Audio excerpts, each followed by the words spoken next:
Iran పై G7 దేశాల కూటమి fire అయింది. మిడిల్ ఈస్ట్ లోని పలు దేశాలపై ఇరాన్ దాడులను ఖండిస్తున్నట్టుగా Canada, France, Germany, Italy, Japan, UK, America దేశాల విదేశాంగ మంత్రులతో పాటు యూరోపియన్ యూనియన్ ఉన్నత ప్రతినిధి సంయుక్త ప్రకటన విడుదల చేశారు.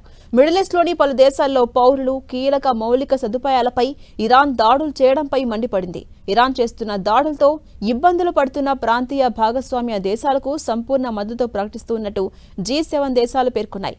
దాడులను వెంటనే ఇరాన్ స్తంభింపజేయాలని G7 దేశాలు డిమాండ్ చేస్తున్నాయి.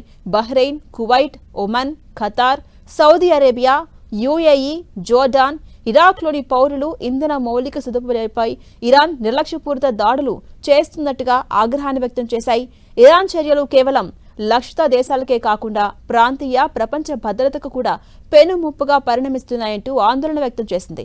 ఇలాంటి దాడులన్నింటినీ తక్షణమే బేషరతుగా ఇరాన్ నిలిపివేయాలని G7 దేశాల కూటమి డిమాండ్ చేసింది.